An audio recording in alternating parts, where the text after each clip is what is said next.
It began with the president's rebuke of the shoddy and failed flood control projects in his State of the Nation address, predicated thereafter with ocular inspections nationwide.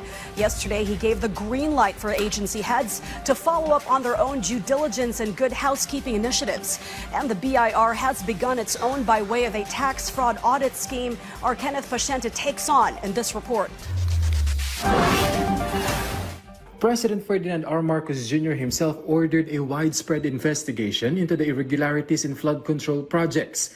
This is why sumbongsapangulo.ph was launched to hear directly from the public about defective projects in their areas. In fact, the president has personally inspected 11 projects so far. These include flood control projects in Marikina, Iloilo, Bulacan, and Benguet, just days after receiving complaints through sumbongsapangulo.ph. But according to the palace, this is also a signal for government agencies to conduct their own investigations. This is why the Bureau of Internal Revenue, or BIR, is now preparing a tax fraud audit on the contractors of the flood control projects identified by the president. A parallel audit will be conducted on the contractors to check if they are paying the correct taxes.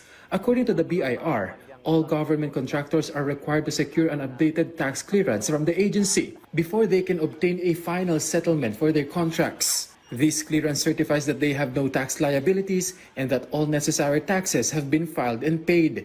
Kung mapapatunayan na kulang o mali ang kanilang binayarang buwis, hindi sila i-issuean ng updated tax clearance. Ibig sabihin nito ay madi-disqualify sila sa susunod na mga government procurements at masususpindi din ang final settlement ng kanilang mga kasalukuyang kontrata sa gobyerno.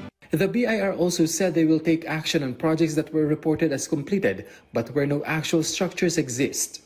Kung mapapatunayan na kulang o mali ang kanilang binayarang buwis, hindi sila i-issuean ng updated tax clearance. Ibig sabihin nito ay madi-disqualify sila sa susunod na mga government procurements at masususpindi din ang final settlement ng kanilang mga kasalukuyang kontrata sa gobyerno. The agency will also follow the palace's directive to conduct lifestyle checks, but this time it will not only be government officials under review, but also the contractors. The aim is to determine if their assets match the taxes they have paid. Ngayon, ang ginagawa natin na lifestyle checks dun sa mga contractors at saka yung may-ari ng mga contractors na ito dahil nakikita natin na marami silang ari-arian na finoflaunt at nakikita natin na malaki ang kanilang mga properties, yung titingnan natin. So ibabangga natin yan sa revenues. Kenneth Paciente from the National TV Network for a new and better Philippines.